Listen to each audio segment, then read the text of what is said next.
명절 잘들 보내셨어요? 뭐 명절은 샌다라고 말하는 거라죠. 명절 잘 새셨는지. 명절도 지나고 입춘이 왔는데 봄이 온다는 그 절기에서부터 추워져 가지고요. 아직까지도 추위가 가시지 않았습니다. 그래도 곧 봄이 올 거라 생각하고요. 그간 말씀드려왔던 죽으면 어떻게 될까? 부처님이 가르쳐준 윤회 이야기라는 책이 출판되었고 1월 18일 서울에서의 토론회에 이어서 어저께 우리가 범어사 선문화관 대강의실에서 제2차 윤회 토론회 부산을 개최했어요. 저는 어제 오전에 그 범어사 포교사단이 주관하는 일요법회에서 윤회라는 주제로 설법하는 것으로 구체적 윤회 토론회를 시작했고요. 오후에 1시 반부터 5시가 조금 넘는 시간까지 토론회를 개최해서 우리 서울불교대학원 대학교에 계시는 윤희조 교수님하고 저하고 요즘 말로 케미를 맞춰가면서 토론회 잘 개최를 했고요. 요번에는 사실은 또 굉장히 좀 고마웠던 일이 대불련, 여러분 그 대학생불교연합회 대불련 아시잖아요. 대불련 동문회가 이제 전국 조직을 갖추고 있는데 그 중에 대불련 동문회 부산 지부에서 많은 분들이 그야말로 동문 스님이신 해피 스님이 주관하는 이 토론회의 한 가지 측면으로는 그 개최의 인력이 필요한 부분, 손님들을 이제 그 데스크에서 맞이하는 그런 인력의 지원에서부터 한 20명 정도의 이제 동문들이 참석을 해서 우리 토론회가 외견으로도 초라하지 않도록 그렇게 도움 주셨는데 이 자리를 빌어서 그분들에게 아주 고마운 마음도 좀 전하고요. 그렇게 해서 4년 5개월이 걸린 마치마니까야 관통법회의 모든 일정을 마무리를 했습니다. 여러분 요 책 저쪽에 준비해 놨거든요. 오늘 법회 마치고 돌아가실 때 한 권씩 가져가시면 되겠고요. 자, 이렇게 지난 한 달 동안 있었던 이야기 좀 소개해 드렸고 지난달 우리가 지금 진행하고 있는 초기 불교 경전 백선, 네, 이 책에서 마라의 덕경 1번을 지난달 공부했어요. 그러면서 제가 요렇게 그 교재를 2장짜리 교재 지난달 드린 게 있죠. 요 부분 조금 더 보겠는데 마라의 덕경 1번에서 부처님은 이런 말씀을 하시죠. 두 가지에 의해서 내가 깨달음을 성취했다. 하나는 열이작의 사실에 들어맞는 작의 인식작용을 통해서 깨달았다 라고 하고, 또 한 가지는 사실에 들어맞는 노력, 즉 행위에서의 제어를 통해서 깨달았다 라고 말씀을 하셔요. 그러면서 그대들도 이 두 가지 열이작의와 사실에 들어맞는 노력을 통해서 깨달아라. 내가 깨달은 그 방법 그대로 그대들도 실천함으로써 나와 같은 깨달음을 성취하라. 이렇게 말씀하시거든요. 그래서 이제 제가 그 부분을 그림으로 그려본 게 산다는 게 별게 있나? 산다는 거 인식과 행위다. 지금 눈앞에 보이는 것을 보고 무언지 아는 이런 인식의 과정이 있으면 그렇게 보아서 안 인식된 대상에게 내가 행위하는 것, 뭐 업을 짓는 것, 뭐 이것이 삶이다. 자, 그럴 때 이제 경을 우리가 잘 들여다보면 인식하고 행위한다. 이렇게 삶이 일반형으로 진행되고 마는 것이 아니라 삶이라는 것은 순환적인 구조를 보여주더라. 그래서 인식하고 행위하는 이 과정에 행위라는 것이 되돌아와가지고 인식에 참여하더라. 그런가 하면 인식도 인식도 그대로 그 방향성을 가지고 행위로 진행되는 이제 이런 부분을 볼 때 행위가 인식으로 순환해 오는 요 자리에서 보면 어떤 방법으로 행위가 인식에 전달되느냐라고 할 때 파일로로 하면 이제 찬다라는 게 있죠. 찬다. 요거 이제 저는 관심이라고 번역을 하고 뭐 번역자에 따라서 뭐 의욕, 열의 이렇게도 하는데 그냥 중국에서는 기본적으로 요런 욕자로 번역을 하죠. 그런데 이제 이 관심이 행위 상태를 싣고 인식에 전달을 하는데 문제는 요 행위 상태라는 것이 뭐 중생들의 삶이라는 게 무명에 덮이고 가래에 묶인 이러다 보니까 탐진치가 함께하는 행위죠. 탐진치가 함께하는 행위 상태를 싣고 온다. 그래서 이제 이 부분을 대표적으로 탐을 말해서 찬다라가, 그러니까 찬다라는 것이 찬다가 탐을 싣고 온다 해서 욕탐이라고 말을 하죠. 뭐 원어로는 요게 찬다에 라가가 붙죠. 욕탐. 그래서 행위가 인식으로 되돌아와서 참여하는 요런 순환 과정에는 욕탐이라고 하는 것이 행위의 탐진치가 함께하는 그 행위 상태, 그것을 제가 표현하죠.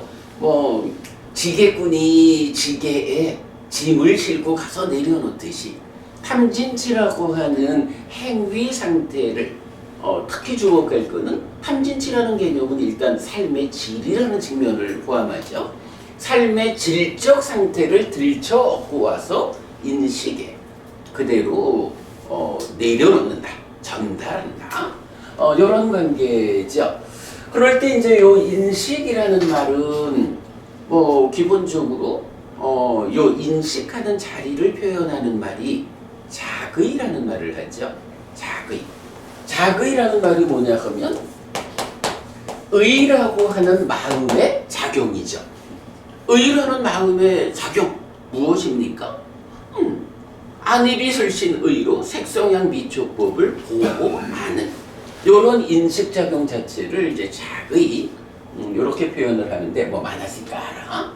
이때 보면 이런 자의라는 작용이 그냥 안입이 설신의 육내입처가 색성향 미촉법 육외입처를 그대로 자의해서 아는 요런 골격대로 진행되느냐? 사실은 그렇지 않죠. 거기에 욕탐이 싣고 오는 행위 상태의 탐진치가 어느 정도로 작용하느냐? 라는 이런 질적 차이를 가져오게 되죠.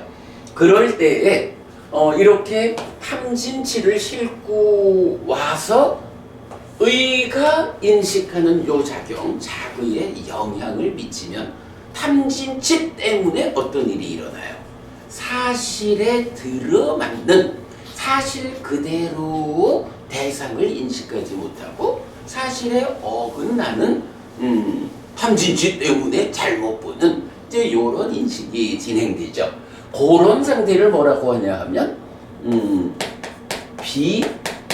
열이 작의를 하는데 이 작의가 열이 사실에 들어맞지 않는 작의한다, 인식을 한다. 이런 말이죠. 이게 요렇게 이제 인식이라는 것이 기본적으로 의의 작용, 마음의 작용으로 인식을 하는데 탐진치가 실려와서 순환 쪽으로 함께 하기 때문에 사실에 들어맞지 못한 인식을 한다. 요게 이제 중생들의 인식이에요.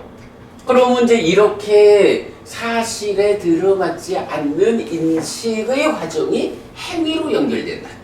그러면 행위가 인식으로 순환되는 것은 욕탐이 전달작용을 했다면 이제 인식은 행위로 전달될 때 어떤 방법으로 어떤 과정으로 전달되느냐 하는 것을 이제 보게 되는데 여기에서는 욕탐은 지게꾼이 지게에 들쳐 얻고 가서 지게로 메고 가서 내려놓기만 하는 요런 과정하고는 좀 차이를 보여줘요.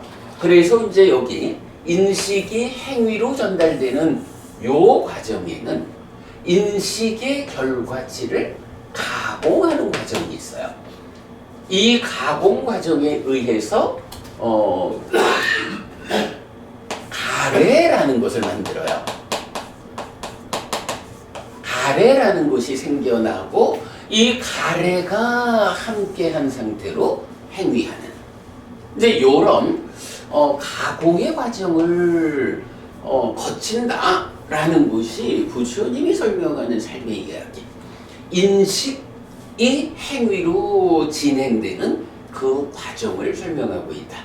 그러면 이제 요 가공 과정 안에 어떤 일이 있느냐라고 하면 더 넓은 거는 이제 생략하고 그래도 상이라는 것이 번뇌라는 이름으로 참여를 해가지고 여기서 무명이라는 것이 생겨나고 그 위에 탐과 진이라는 게 생겨나면서 이제 마음심장, 마음이라는 개념이 생겨나는 걸 볼 수 있어요. 그러니까 이제 고려해가지고 가래가 생겨난다라는 요런 과정을 설명하죠. 그러면 의라는 마음의 작용이 사실에 들어맞지 못하게 작용되어 가지고 여기서 식이라고 하는 마음이 이제 또 생겨나고 그러면 그 식이 요런 그 가공 과정에서 심이라고 불리는 마음으로 전개되어 가지고 행위로 진행되는 이제 요런 걸 볼 수 있는데 이때의 요 가공 과정을 부르는 고유 명사가 발견되죠. 요거를 닦아라는 말로 형은 설명하고 있어요. 자, 요렇게 이제 삶이라는 것을 단순화시켜서 말하면 인식과 행위다. 이때 일방향으로 진행되는 게 아니라 행위가 순환해서 인식에 참여하는데 그때의 행위 상태를 질적 상태로 담아가지고 욕탐이라는 상태로 인식에 전달되고 인식이라는 것은 또 그 비열이 자의된 상태에서 딱가 안에서 가공되어서 가래를 만들어 가지고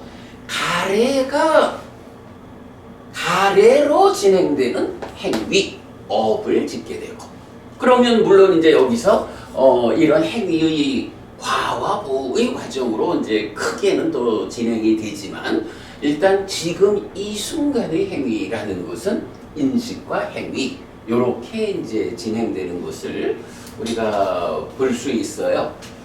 자, 그러면 이제 왜 우리가 이런 부분을 보아야 하냐 하면 부처님이 마라의 덕경 1번에서 무슨 말씀을 하셨냐 하면 나는 열이 자의를 통해서 깨달았다. 그리고 또 하나 열이한 즉 사실에 들어맞는 노력을 통해서 깨달았다. 이렇게 말씀하셨잖아요. 그대들도 그렇게 깨달아라 라고 하는데 여기서 이제 말하는 사실에 들어맞는 열이한, 요게 말하자면 비열이 자극이라고 하는 욕탐이 싣고 오는 탐진치의 영향을 놓고 그 탐진치의 영향을 탐이라는 부분을 배제해서 요 비자를 떼어내면 중생들이 탐진치의 영향 때문에 비열이 자극하는데 거기에서 어떻게 탐진치를 해소해서 행위가 인식으로 전달될 때 그 질적 측면에서 탐진치 없이 전달되게 하느냐. 그러면 탐진치가 전달되어 오지 않으니까 사실에 들어맞지 않게 자극하는 데서 비자가 떨어지면서 열이 자극, 사실에 들어맞게 자극 인식한다는 거죠. 부처님 첫 번째, 나는 열이 자극으로 깨달았다. 그대들도 열이 자극으로 깨달아라. 이렇게 말씀하시잖아요.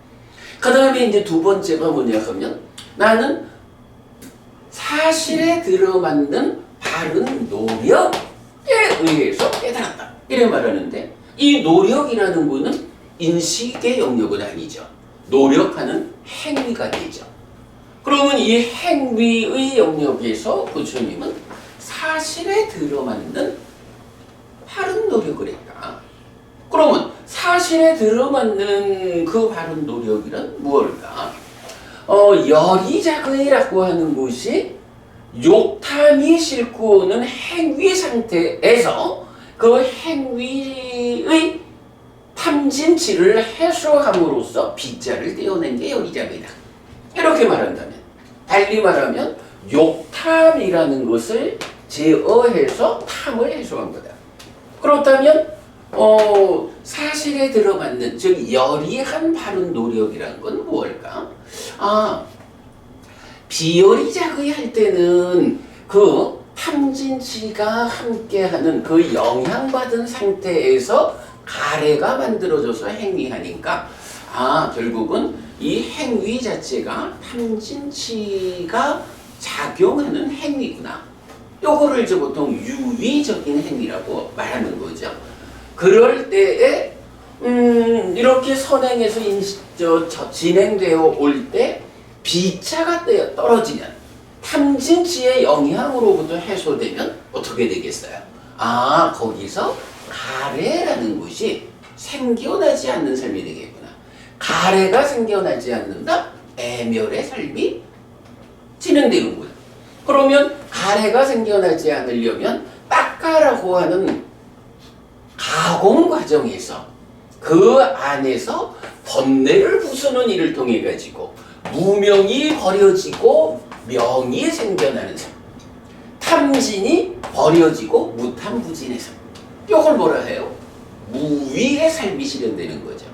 그러면 이렇게 번뇌의 부서짐에 의해서 무명이 버려지고 명이 생겨나서 탐과 진이 해소되고, 그럼으로써 가래가 만들어지는 이 과정에서, 가공 과정에서 가래를 생겨나지 못하게 하는 애멸의 삶이 실현되죠. 이 애멸의 삶이 실현되면 그 행위가 어떻게 돼요? 위드 탐진치에서 위드 아웃 탐진치, 이렇게 되겠죠. 위드 아웃 탐진치의 상태, 그걸 말하는 것이 사실에 들어맞는 열이한 바른 노력이다. 그러면 이렇게 열이한 바른 노력에 의해서 위드 아웃 탐진치가 되면 어때요? 관심이 행위 상태를 싣고 인식에 전달하는데 탐진치 없는 상태를 싣고 오잖아요. 탐진치 없는 상태가 실려오니까 비열이 자극에서 비자가 떨어지고 열이 자극가 실현되죠. 삶이 순한 구조다라고 하는 것은 이렇게 인식과 행위라는 과정에서 우선은 우리가 그러니까 삶의 저 깊은 곳에서 번뇌를 부수는 일은 좀 어려우니까 미뤄두고 우선은 삶의 표면에서 욕탐, 관심이 싣고 오는 탐진치를 직접 제어하는 요런 수행에 의해 가지고 먼저 이 부분을 실현하고 그것이 실현되는 과정에서 이제 삼매라고 하는 수단이 동원되고 삼매 위에서 이런 일을 성취하고 나면 그 다음에 삼매가 없는 일상의 깨달음을 위해서 딱가 안에서 번뇌를 부수는 일로서 완성되는 이제 이런 부분을 이제 볼 수 있어요. 그래서 불교 안에 수행이 경은 뭐 이건 직접적으로 수행의 의미가 무엇냐, 수행한다는 곳의 자리가 어디냐 라고 하면 수행 1번 욕탐에서 탐을 제거하는, 욕탐을 제거하는 것이 수행의 1번 정의예요.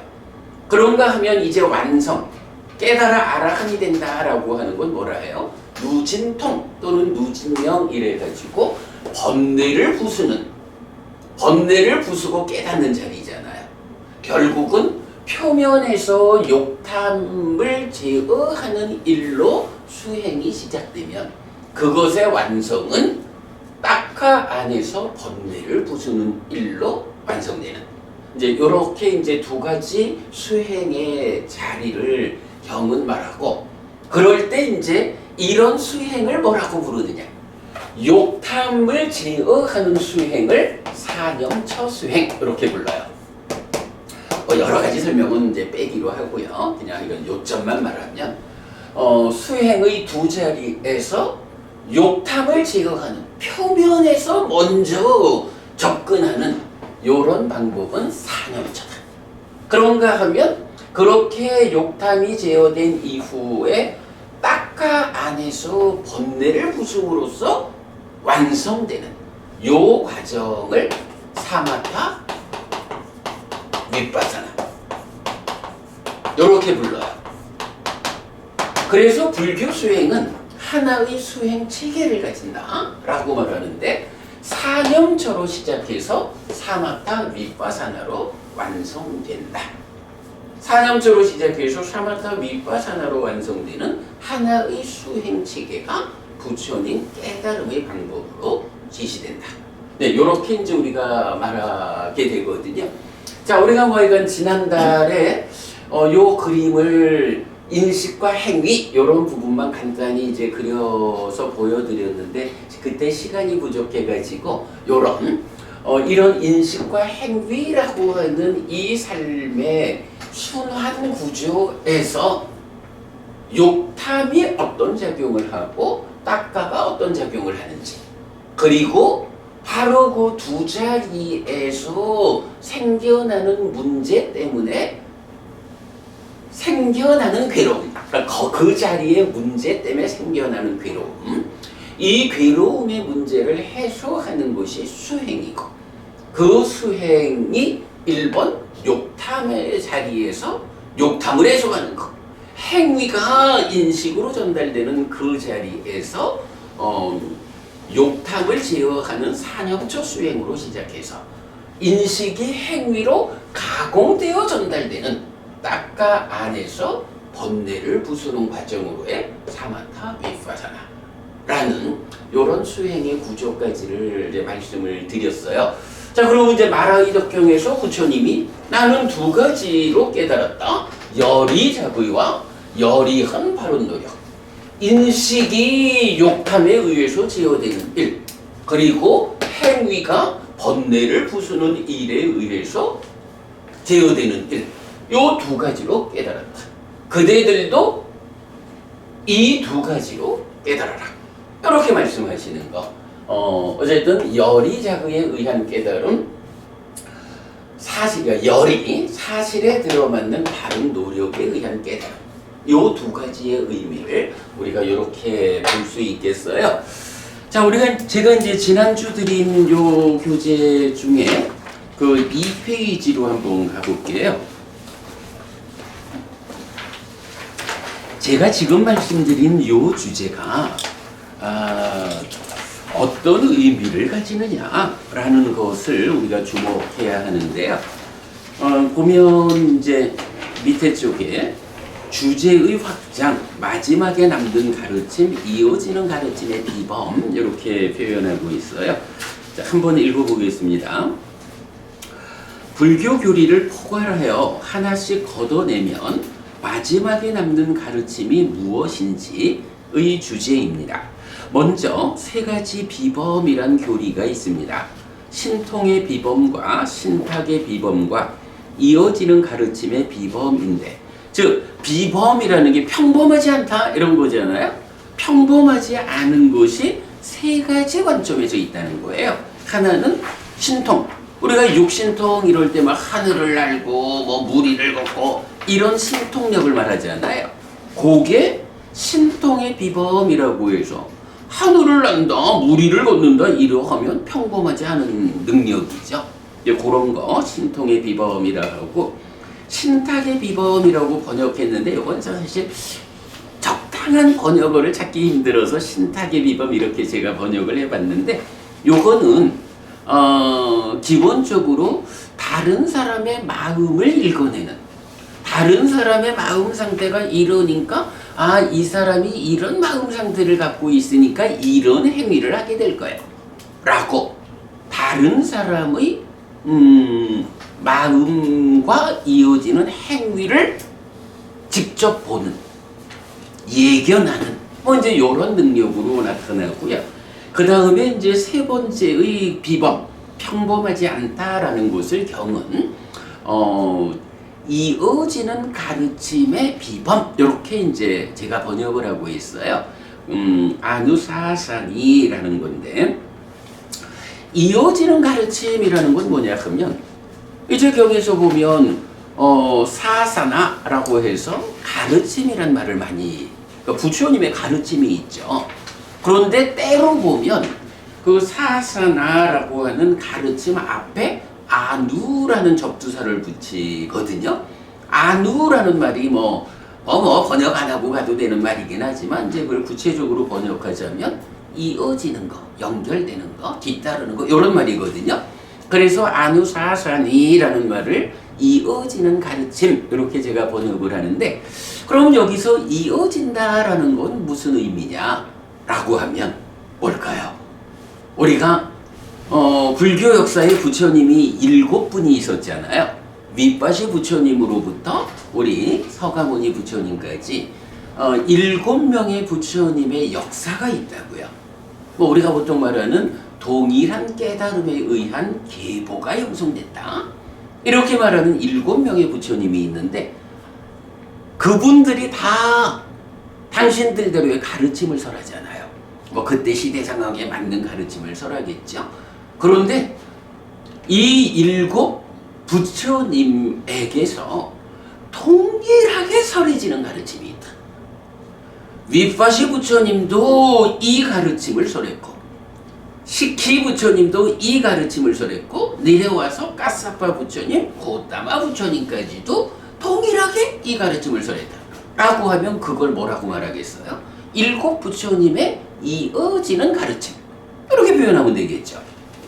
7명의 부처님이 동일하게 설하는 그 이어지는 가르침이 있는데, 자, 그 이어지는 가르침의 비법, 그런 다른 스승한테서 들을 수 없는 평범하지 않은 가르침, 요게 이제 내용이 뭐냐 하면, 이렇게 생각을 떠오르게 하고 이렇게 생각을 떠오르게 하지 말라, 이렇게 자의하고 이렇게 자의하지 말라, 이것은 버리고 이것은 성취하여 머물러라 이렇게 나타나요.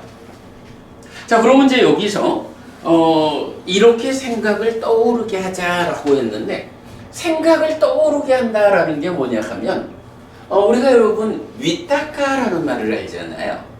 위타카 이러면은 일으킨 생각 이렇게 번역을 많이 하시죠.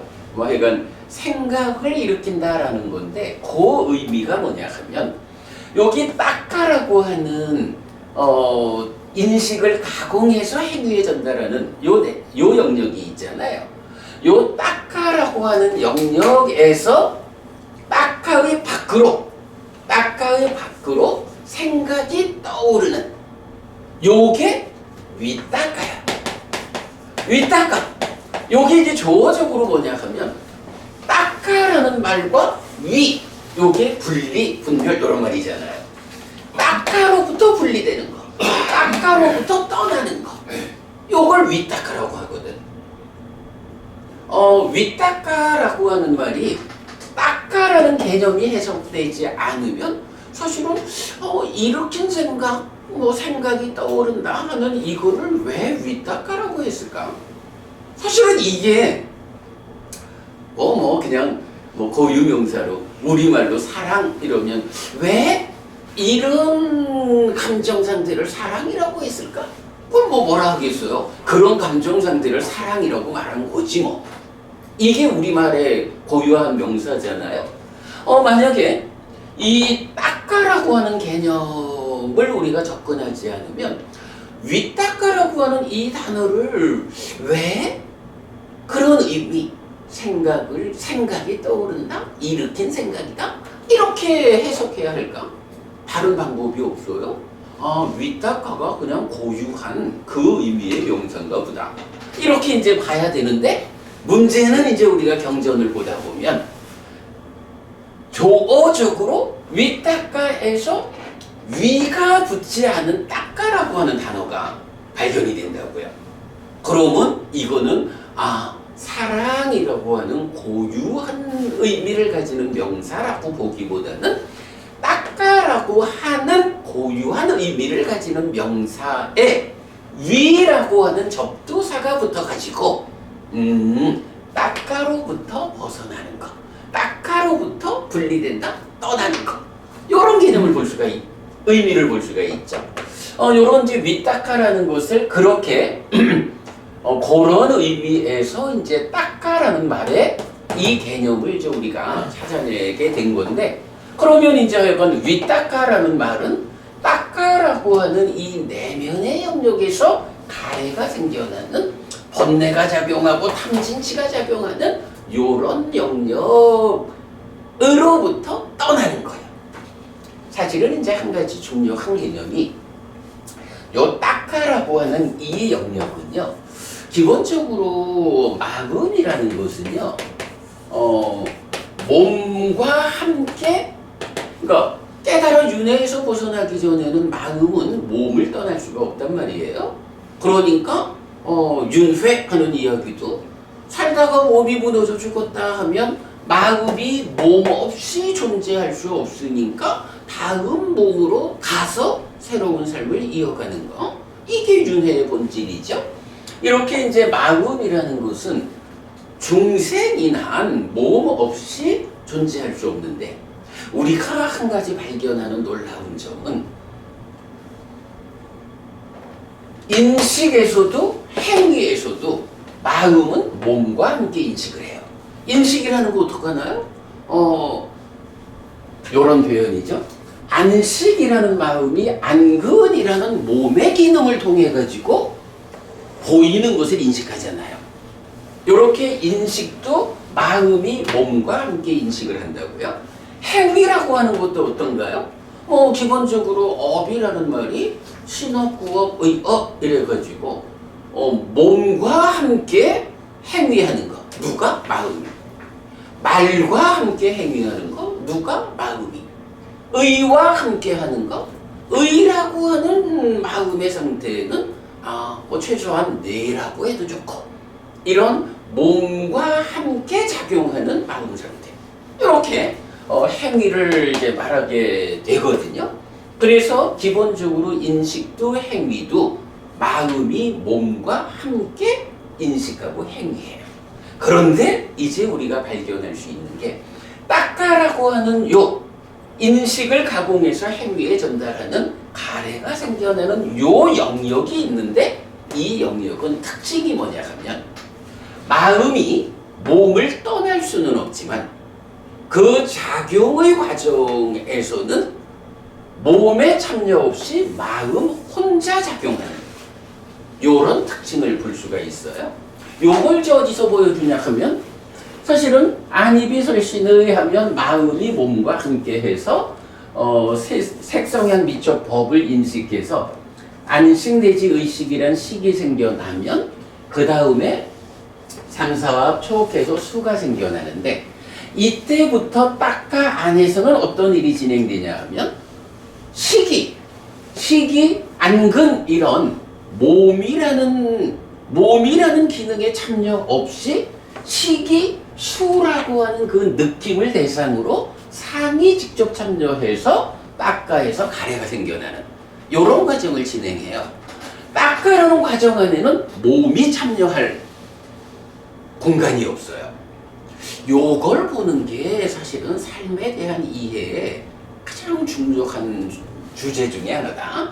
이래 봐야 하는데, 그래서 이제 딱가라는 요 영역은 마음이 몸을 떠날 수는 없지만 작용의 측면에서는 몸에 참여 없이 마음 혼자 인식하고 행위하는 요런 영역인데, 이때 이제 위딱가라고 하는 요 개념은 뭐냐 하면 바로 딱가 안에서 가공을 마치고 나면 이제 생각이라는 것이 딱가로부터 벗어나서 그 작용성에서도 몸과 함께 작용하는 표면의 영역으로 올라오는 요거를 이제 위딱가, 딱가로부터 떠난다 몸과 함께 작용하는 표면의 삶의 영역으로 생각이 올라온다. 그래서 저는 요거를 생각의 떠오름이다 이렇게 번역을 하고, 우리 초불련에서는 위딱가를 일으킨 생각 이렇게 번역하시잖아요. 위딱가를 일으킨 생각이라고 번역이 돼요. 그래서 왜 위딱가 위자라 이럴 때 일으킨 생각 지속적 것잘 이렇게 번역하시잖아요. 그 의미거든. 그럴 때 이제 그 일으킨 생각이라는 것의 의미를 이제 우리가 이렇게 해석을 해보면 딱가라고 하는 내적 영역, 몸에 참여 없이 마음 혼자 진행되는 그런 영역에서 몸과 함께하는 표면의 영역으로 생각이 올라오는 요거를 이제 위딱가 그렇게 말을 해요.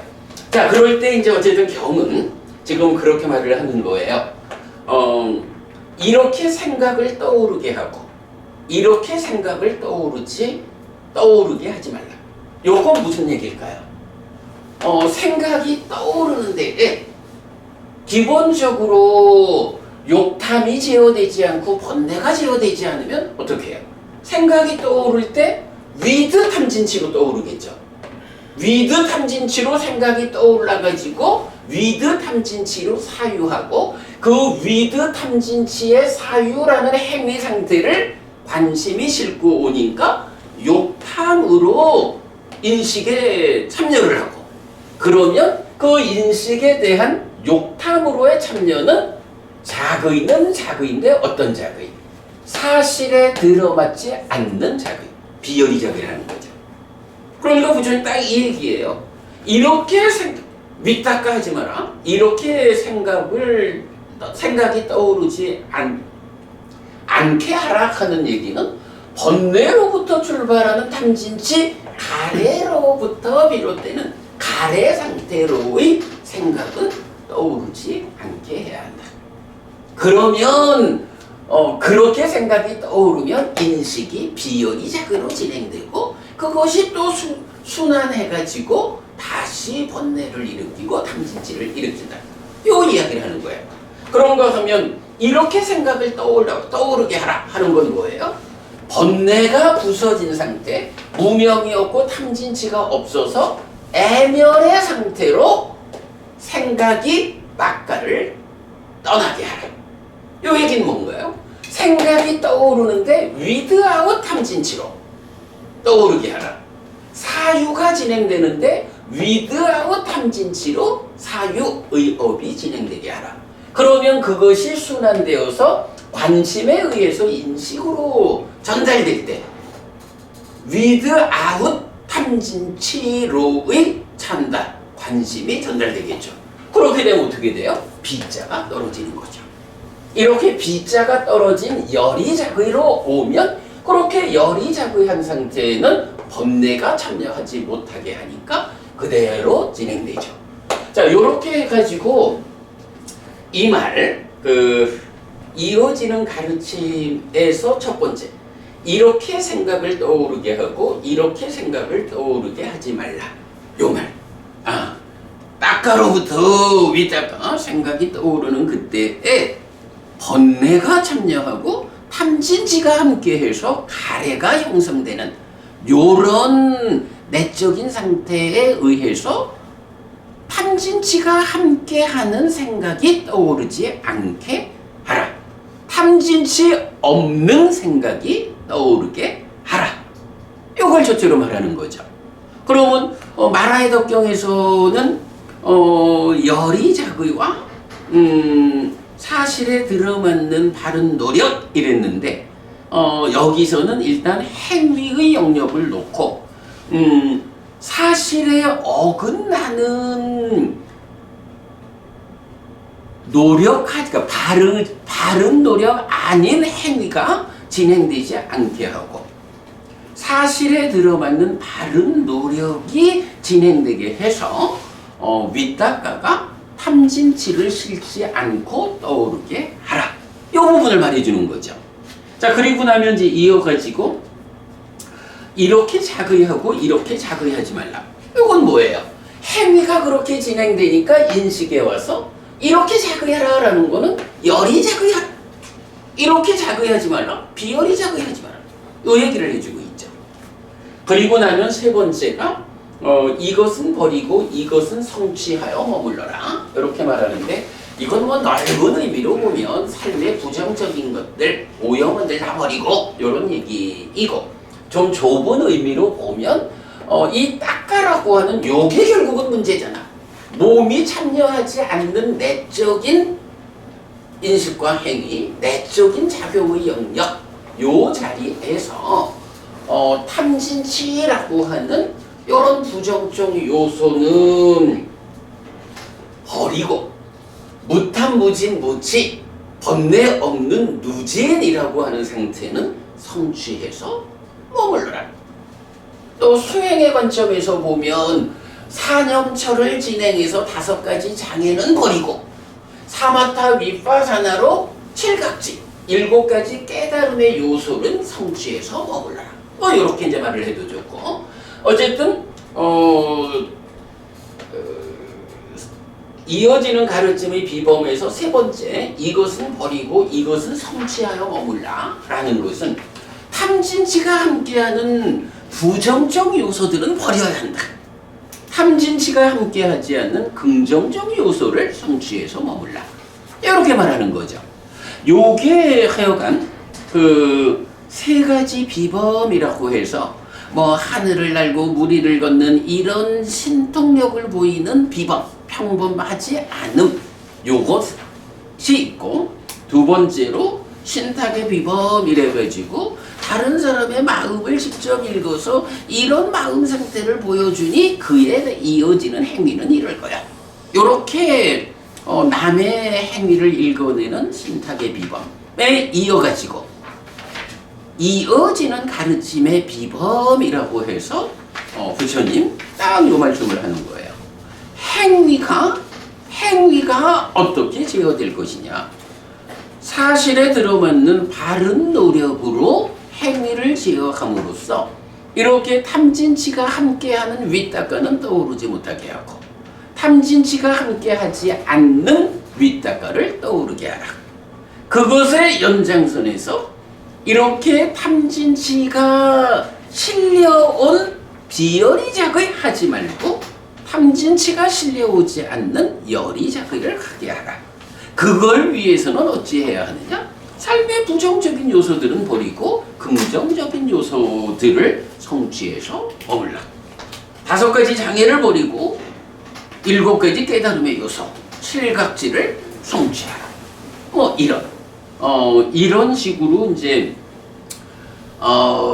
이어지는 가르침. 윗바시 부처님으로부터 곶다마 부처님까지 7 부처님 모두에게 공통되게 이어지는 가르침을 이렇게 말해주는 거죠. 요렇게 그 이어지는 가르침이라고 하는 그야말로 부처님이 이끄는 더구나 7 부처님 모두가 공통되게 우리를 이끄는 그 가르침이 바로 이런 인식과 행위 그리고 닦아 닦아라고 하는 요 가공의 영역, 이제 요 부분에 부처님 가르침의 본질이 있고, 그러니까 마라의 덕경 1번에서 부처님은 나는 열의작의 그리고 사실에 들어맞는 바른 노력으로 깨달았다. 인식을 제어하는 일, 행위를 제어하는 일, 욕탐을 제어하는 사념처 수행, 닦아에서 번뇌를 부수는 사마타 위파사나 수행, 이런 방법으로 깨달았으니 그대들도 나처럼 열의작의와 사실에 들어맞는 바른 노력으로 깨달아라. 이렇게 말하는 게 부처님의 그 마라의 덕경을 통해서 최초의 5 비구를 깨달음으로 이끄는 출발점이다. 이렇게 되는 거죠. 자, 그 다음 페이지 보겠습니다. 그렇다면 이것이야말로 가르침의 정수여서 모든 가르침의 근본에 해당하고 위에서부터 하나씩 걷어내면 마지막에 남는 가르침입니다. 연기도 팔정도도 결국은 행위와 인식 그리고 인식의 가공을 잘 하기 위한 것으로 그 목적성을 가지기 때문입니다. 근본경전연구회는 니까야를 꿰어서 삶의 메커니즘을 규명하고 있는데 바로 이 주제로부터 출발합니다. 자, 이렇게 이제 우리가 메커니즘을 그려내는데 이 메커니즘의 출발이 그 중심이 어디에 있냐 하면 요렇게 인식의 자리가 있고 요렇게 행위의 자리가 있는데 이 행위를 욕탐이 싣고 와서 인식에 전달하고 이 인식의 결과가 닦아 안에서 가공되어서 가래가 되어가지고 행위에 전달되는, 네, 요런 인식과 행위라는 지금 삶의 2 자리, 여기로부터 출발하고, 물론 이제 뒤에 더 가면 이러한 업이라는 것이 상을 잠재케 하고 식을 머물게 해서 윤회하는 구조까지를 말하는 걸로 삶의 메커니즘이 이제 완성되지만, 어쨌든 그 출발에는 이렇게 인식과 행위, 부처님은 인식과 행위에서 비열의작의 하지 말고 열의작의 할 것. 이 윗닦아가 떠오르는데 탐진치가 함께하는 윗닦아는 떠오르지 못하게 하고 탐진치가 함께하지 않는 윗닦아를 떠오르게 하는 인식과 행위를 제어할 것. 그럴 때 윗닦아가 탐진치를 실지 않고 떠오르기 위한 근원적인 방법은 무엇이냐? 닦아 안에서 번뇌를 부숨으로써 무명이 버려지고 명이 생겨난다. 탐진치가 없어지는. 그래서 애가 소멸하는. 요런 방법으로 그것을 실천하는 그런 결과를 얻어라. 이렇게 말하죠. 사실은 이제 우리가 그 범천의 요천경이라고 앞에서 보았지만 부처님이 내가 성취한 법이 무엇냐? 라고 할 때 뭐 여러 가지 수식을 하지만 그 몸통으로 우리가 알아본 게 뭐예요? 닦아 왔자로 라고 해서 닦아의 영역을 넘어섰다. 닦아라고 하는 이 영역이 가래가 생겨나는 영역인데 기본적으로 중생들의 삶은 번뇌로부터 시작해서 가래가 생겨나는데 닦아 왔자로 닦아의 영역을 넘어섰다 라고, 이것이 내가 성취한 법이다 라고 말할 때는 바로 닦아라는 이 영역에서 가래가 생겨나는 이런 현상을 넘어섰다. 닦아 안에서 가래가 생겨나지 않는 삶을 성취했다. 애멸의 삶을 성취했다. 가래가 생겨나면 탐진치가 함께하는 이런 삶이 진행되지만 닦아 안에서 가래가 생겨나지 않도록 닦아의 영역을 넘어섰다. 극복했다. 가래가 생겨나지 않는 삶이 되었다. 물론 번뇌가 부서질 때 가래가 생겨나지 않는 거죠. 그렇게 되면 탐진치 없는 행위, 탐진치 없는 인식, 열의작의 이런 해탈된 삶, 깨달은 자의 삶이 사라지는 거죠. 부처님, 내가 성취한 법이 바로 그 근본에 있는 닦아의 영역에서 애멸되도록 닦아의 영역을 넘어선 게 내가 성취한 법이다. 이렇게 말씀하시는 거죠. 우리가 독송집 첫 번째 경이 바로 그거 범천의 요청경 실려 있잖아요. 이제 그런 의미를 보여주죠. 그렇게 이제 우리가 삶의 메커니즘을 규명할 때 이 주제, 인식과 행위의 제어, 욕탕의 제어, 번뇌를 부수는 일, 이렇게 이제 시작된다라는 거 말했고요. 자, 한편 외란자 이야기라는 이제 요건 이제 경에 속하지 않고 율에 속한 건데, 자, 한편 외란자 이야기는 율장 마하위반가의 시작 자리에 위치하기 때문에 빨리 문헌 가운데 가장 먼저 나타나는 가르침인데, 세 번째 웨사부 부처님이 7명의 부처님이 이럴 때 윗바시 시키, 세 번째 부처님이 웨사부 부처님이에요. 웨사부 부처님의 일화, 세 번째 웨사부 부처님이 제자들을 가르친 이야기를 외란자 이야기가 담고 있습니다. 웨사부 부처님은 가르침이 상세히 설해지지 않은 가운데 이어지는 가르침의 비범, 즉 지금 우리가 보는 거죠.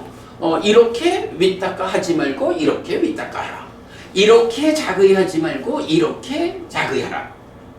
이렇게 이거는 버리고 이거는 성취해서 먹으라 라고 하는 이런 그 이어지는 가르침의 비범만을 심에 의한 심의 분별을 통해 가르치고 교육하였고, 교육받은 비구들의 심은 집착에서 벗어나 번뇌들로부터 해탈, 즉 깨달음을 성취했다라는 것입니다.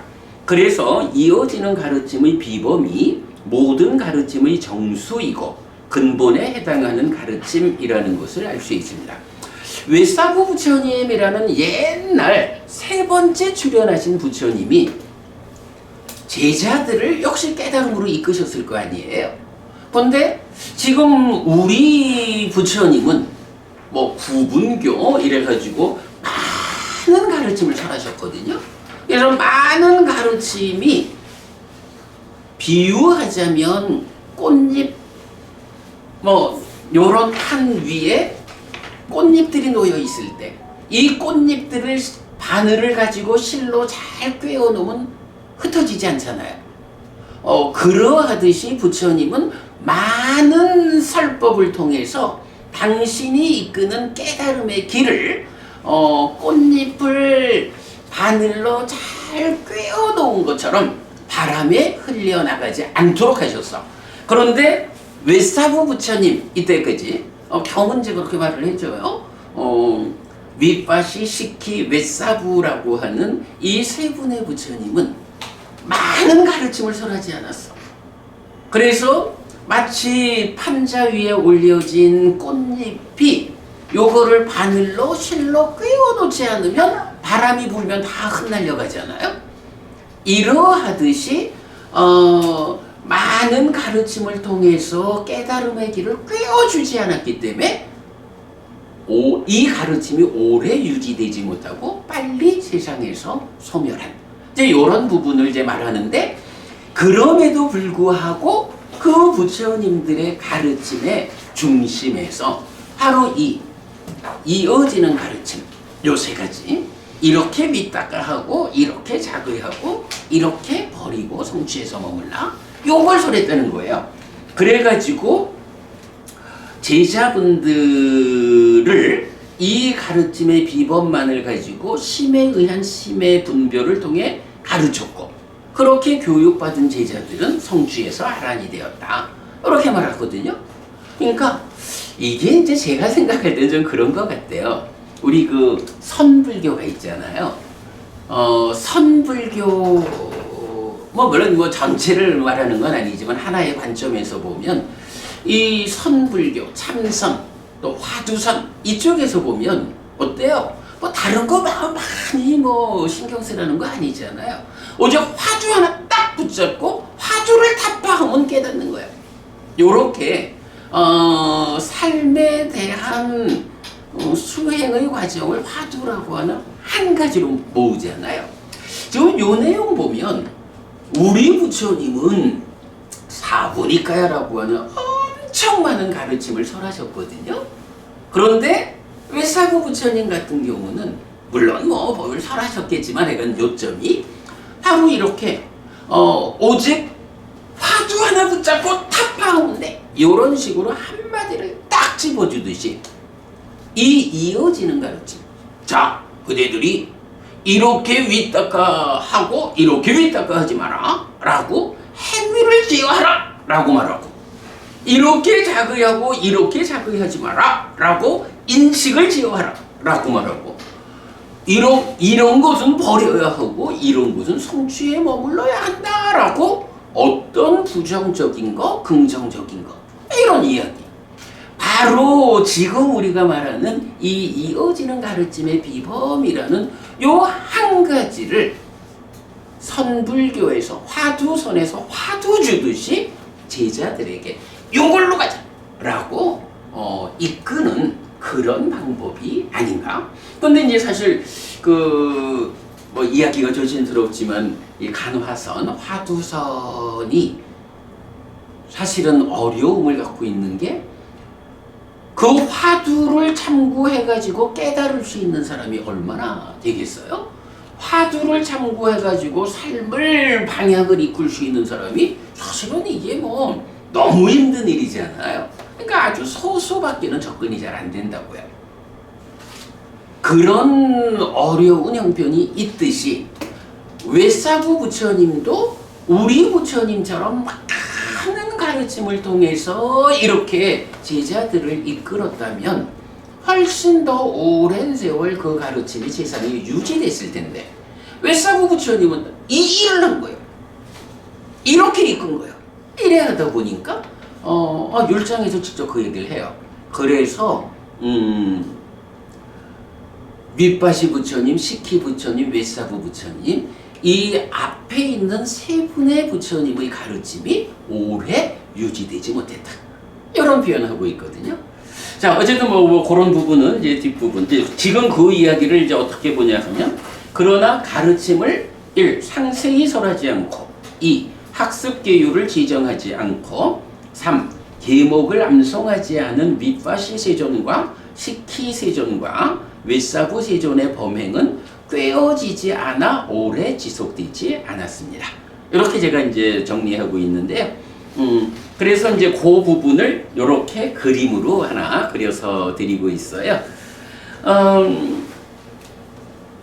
우리가 이건 지난달에 마라의 덕경 1번을 통해서 부처님이 나는 요점적으로 말하자면 열이작의 사실에 들어받는 바른 노력 이 두 가지에서 깨달았거든. 그러니 그대들도 이런 방법으로 깨달아라 라고 5 제자들의 깨달음을 이끌잖아요. 바로 그것이 교리적인 측면에서 어떤 자리를 차지하고 있느냐, 바로 이어지는 가르침의 비범이라고 해서 말하자면 간화선의 영역에서 화두 주듯이 이 화두를 타파하고 깨달아라 이렇게 말하듯이 부처님, 그렇다고 부처님이 화두 주셨다는 얘기는 아니고요.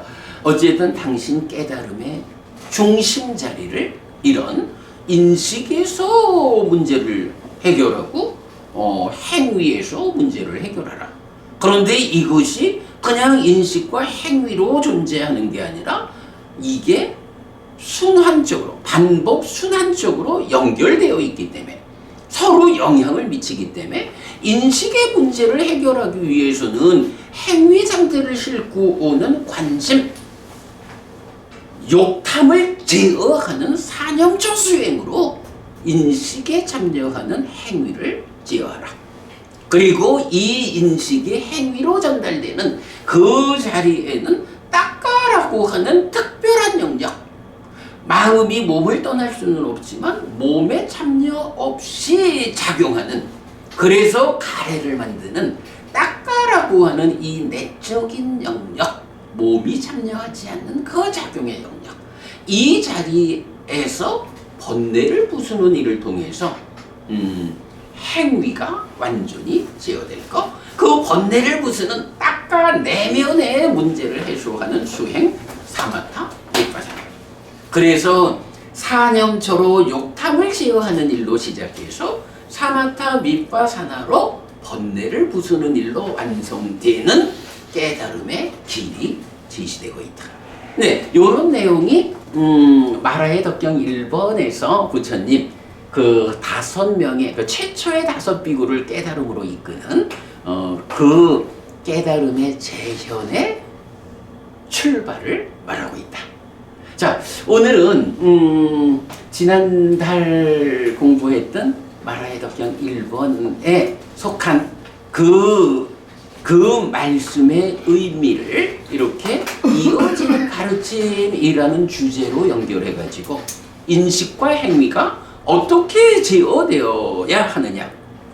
이건 사실 깨달음의 이야기만이 아니에요. 깨달음이라는 거는 그 번뇌가 완전히 부서지고 탐진치가 완전히 부서진 요런 상태로 깨달음이 성취되는 거지만 우리가 불교 공부를 하면서 꼭 그 깨달음에 의한 완성만을 말할 수는 없거든요. 우리가 조금 더 탐진치라고 하는 해결해야 하는 이 문제를 한순간에 단박 제로를 만들 수는 없지만 지금 내 삶에 어느 만큼의 탐진치가 작용하고 있는가 하는 요거를 조금씩 99를 만들고 98을 만들고 해서 줄여나가 가지고 10을 만들고 5를 만들고 1을 만들고 마지막 제로를 만드는 그렇게 탐진치를 조금씩 줄여가기 위한 과정으로 사념처로 인식에 참여하는 욕탐을 제어하고 사마타 밑바사나로 행위에 참여하는 딱가라는 가공의 영역을 제어하는 요런 것이 깨달음까지 아직 도착하지 못한다 해도 불교 신자인 우리가 부처님을 따라서 삶을 향상하는 중심이다. 네, 요런 이야기까지 하고 오늘 제 강의 마치겠습니다. 수고하셨습니다.